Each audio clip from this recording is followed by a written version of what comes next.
ভারতের প্রধানমন্ত্রী নরেন্দ্র মোদী আগে থেকেই বসে আছেন একজন অতিথির অপেক্ষায়। সঙ্গে সারিবদ্ধ হয়ে অপেক্ষা করছেন তার সফর সঙ্গীরাও।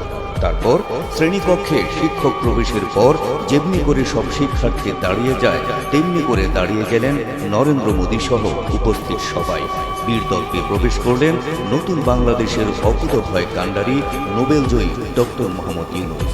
এ দৃশ্য চোখ জুড়িয়ে দিয়েছে কোটি কোটি বাঙালির।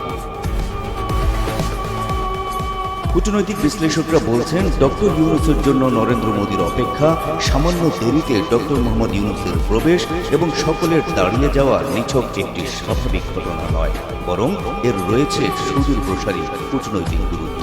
আর সেটি হলো, ভারতের সঙ্গে বৈঠকের জন্য বাংলাদেশ মুখিয়ে আছে, কিংবা নরেন্দ্র মোদীর সাক্ষাৎ পেতে ডক্টর ইউনূস দেন দরবার করে চলেছেন এতদিন, এমনকি যারা ভেবেছেন তাদের ধারণা ভুল। বরং বাংলাদেশের সঙ্গে বৈঠকটা ভারতের জন্যই বেশি গুরুত্বপূর্ণ, ভারতের কাছেই বেশি আকাঙ্ক্ষিত। থাইল্যান্ডের ব্যাংককে বিমস্টেক সম্মেলনে মোদী ইউনূস বৈঠকের শুরুটা ঠিক এমনই কূটনৈতিক বার্তা বহন করে। বিশ্লেষকরা বলছেন, ভারত বাংলাদেশ বৈঠকে আরও একটি দিক দিয়ে মোদীকে পেছনে ফেলেছেন ডক্টর মোহাম্মদ ইউনূস, আর সেটি হলো নরেন্দ্র মোদীকে দেওয়া উপহার। 10 বছর আগে মুম্বাইয়ে অনুষ্ঠিত 102তম ভারতীয় বিজ্ঞান কংগ্রেসে ডক্টর ইউনূসকে স্বর্ণপদক দিয়েছিলেন নরেন্দ্র মোদী।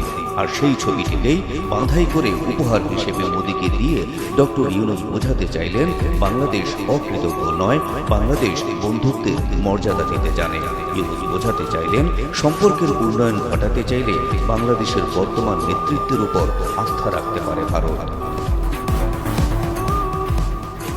বিশ্লেষকদের মতে, ইউনূস মোদী বৈঠকের সবচেয়ে প্রত্যাশিত এবং ফলপ্রসূ দিক ছিল ভারতের কাছে উত্থাপন করা বাংলাদেশের দাবিসমূহ।